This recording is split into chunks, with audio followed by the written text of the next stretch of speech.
Hi.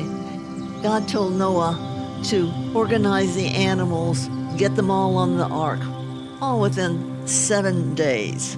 Now, Noah had had a century notice, but he's just like you and I. When we decide that we're going to go on vacation, and even though we have had maybe a year's time to plan, we put the date on the calendar, we've made the reservations, what happens? The day or two before we take off, we are running around like crazy, scrambling to get last-minute things done, packing up everything, making sure we've got all we need. Noah was probably like that, even with his 1 century notice. Noah was the only righteous person that God saw on earth, and he was the only one that God selected to place his special grace upon and to be used in a very special way. I can tell you, it were me, if I happened to be Noah, about 3 or 4 days into this job, spending time with those animals and taking care of them day and night, I just realized how hard and lonely this work was. And thinking about being stuck on the ark with them, for only the Lord knows how long, would make me think being used by God is really hard work, and I'm not sure I want to be special anymore.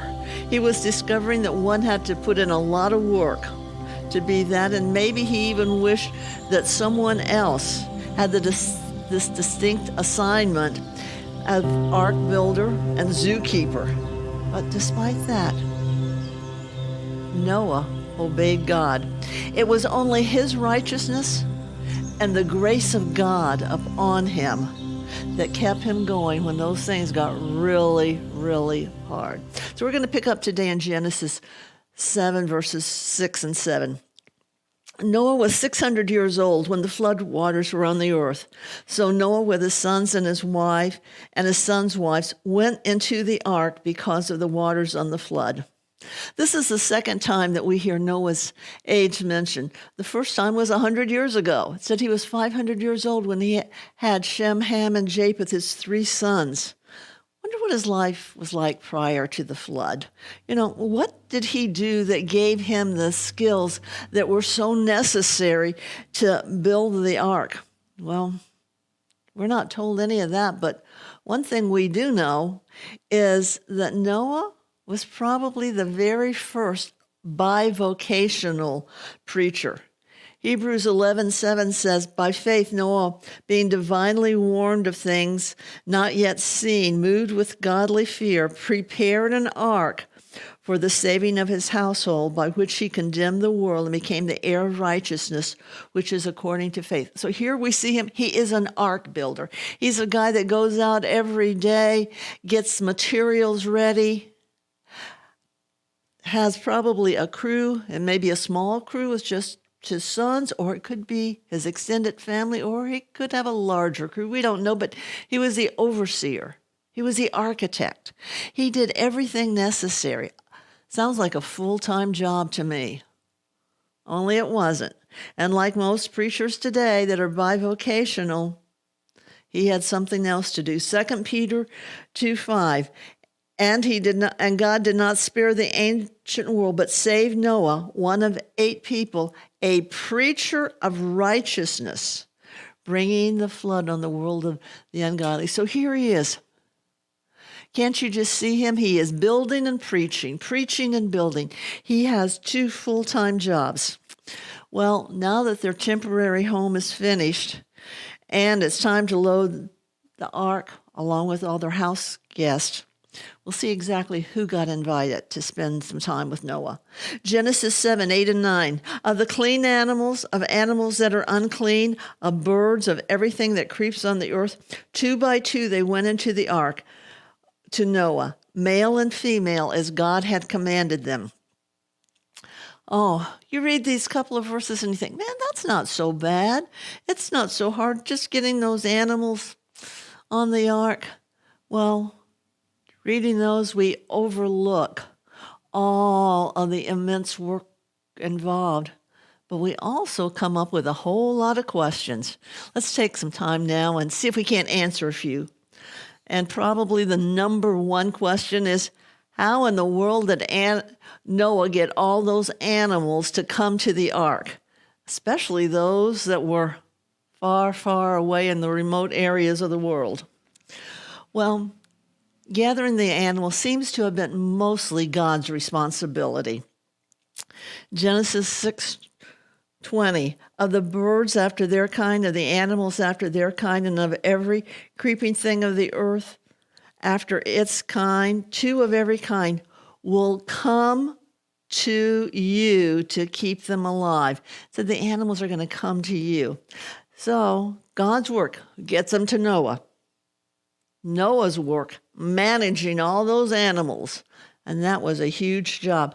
It was a job that he and his sons had to do, overlooking and managing the animals, not just to get them up the ramp to the ark, but the entire time they were on the ark.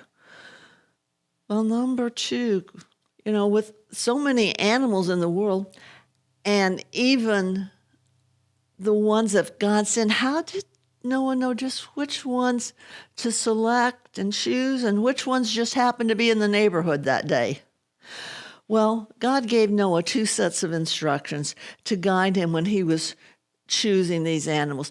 The first set of instructions came sort of as a overall directive when God gave Noah the general blueprint for the ark. Genesis 6:19. And of every living thing of all flesh you shall bring 2 of every sort into the ark to keep them alive with you, and they shall be male and female. Then, after he had this general instruction, and after he had finished the ark and it was time to gather him, God gave Noah then the very specific instructions. You see, God has a way of doing that with you and me. He tells us sort of what he wants us to do, but we don't get a lot of details until we need them. I can just imagine if God had told Noah, you've got to have room and space for thousands of animals, and you have to be able to feed all these animals, it may have been overwhelming. So he says, well, just do 2 of every kind, a male and a female. And that doesn't seem quite as large. But Genesis 7:2 and 3, and ye shall take with you 7 each of every clean animal, a male and a female, 2 each of animals that are unclean, a male and a female. Also 7 each of the birds of the air, male and female, to keep the species alive on the face of the earth. So when we put these 2 instructions together, we see that God told Noah the number to take and also the reason for taking them.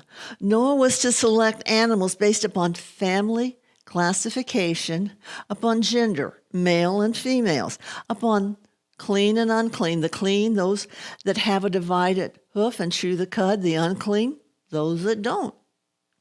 And so this category of clean and unclean animals basically consisted of animals that live and breathe on the earth or on land. And he wasn't talking about the sea animals. He wasn't talking about all the fish. This ensured that all the groups of land animals at that time got into the ark.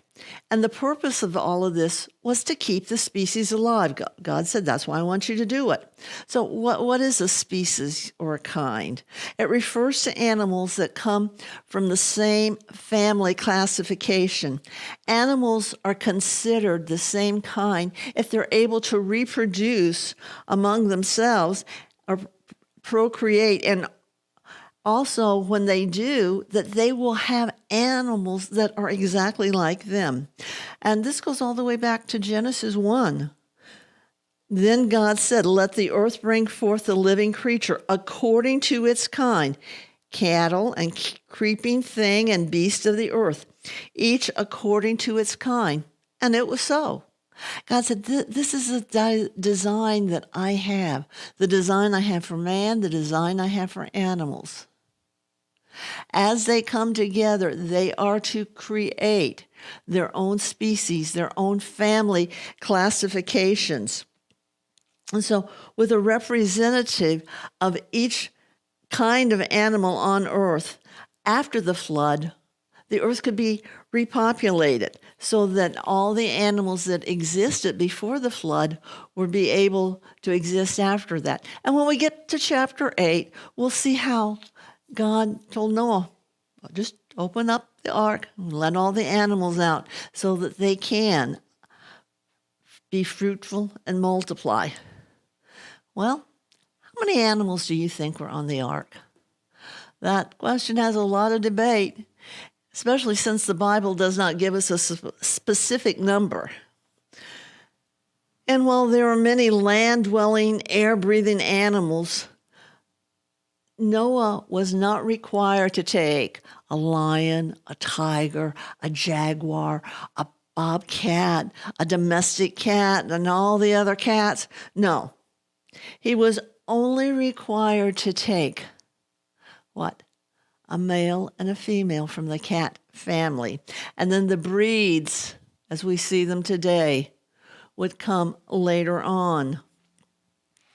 Many scholars believe that at that time there were between 13 and 15 different family classifications or creatures of the same kind. And Noah was to take 14 clean and 4 unclean.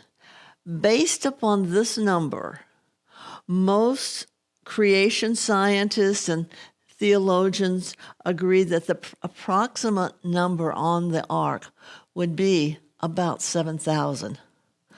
Now that's a lot of animals, 7,000. And when you look at that, it comes to our next question.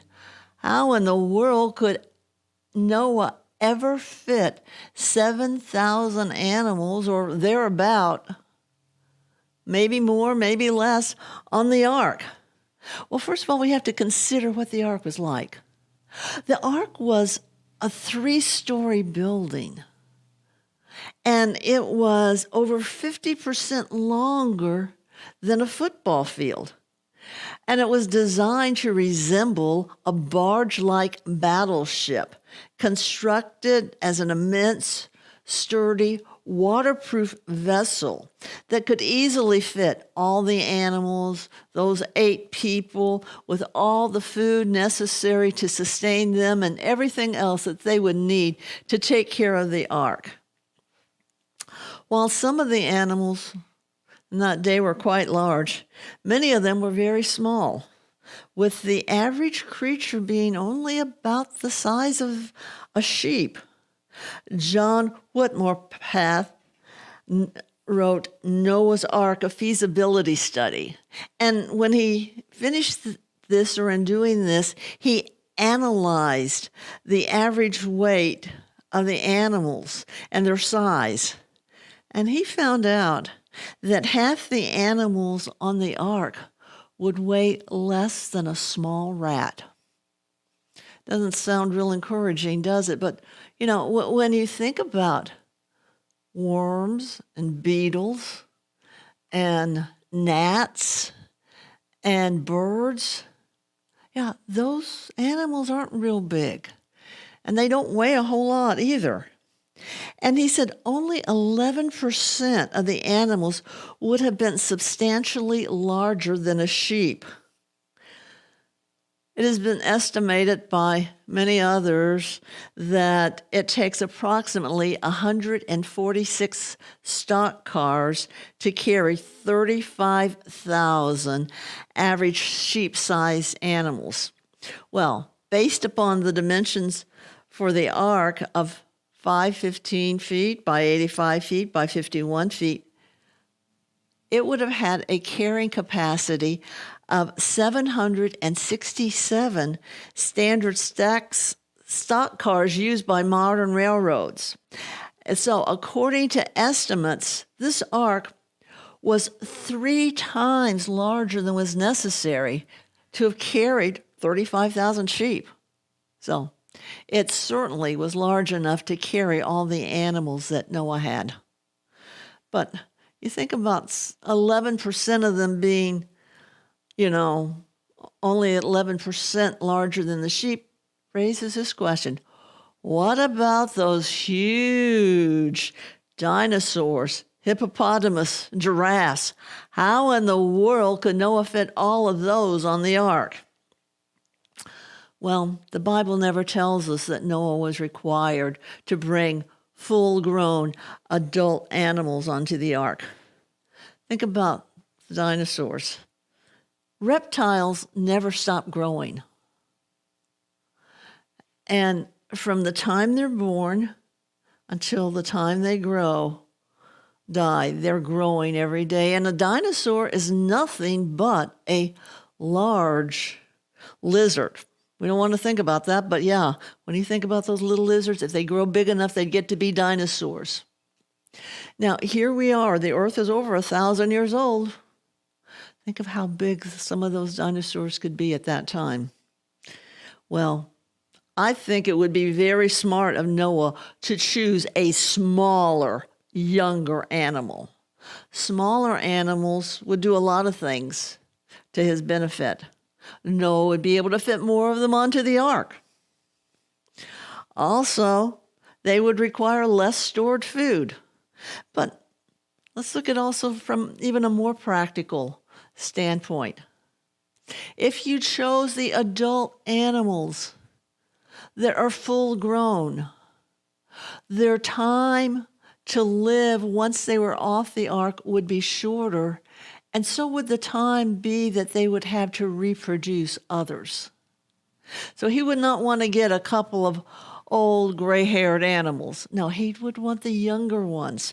And not only that, there would be less chance of younger ones keeping on having babies during that time they were on the ark. So there would be less of that to worry about. So how did Noah prevent the wild animals from attacking all the other animals and even all the people that were on there? Well, as we look at it, Noah selecting these animals, he had to have those that were somewhat tame in order to get them to listen to him to come aboard the ark. Scripture indicates that the animals did not become ferocious toward men and perhaps even other animals until after the flood. Genesis 9:2-3 says, "And the fear of you and the dread of you shall be on every beast on the earth, on every bird of the air, and on all that move on the earth, and on all the fish of the sea. They are given to you in your hands. Every moving thing that lives shall be food for you. I have given you all things, even as the green herbs." Since it appears that man was only allowed to eat food other than plants, he says, "I've given it to you just like I've given you the green herbs." Maybe up until that time, the animals were not aggressive toward Noah, toward any other man. And perhaps this was also the time that animals became ferocious toward one another, because maybe animals began to eat other animals at that time. And of course, there is one other possibility too. Noah and his family could have raised some of these animals during that 100 years while they were building the ark, and during that time domesticated them. Well, Genesis chapter 7, verse 10. Those 7 days are up, and this is what it says. "And it came to pass after 7 days that the waters of the flood were on the earth." After 7 days of very hard, intense, long days and short nights, the wait for the promised judgment is over. And next time, we're going to look at what happens when God shut the door.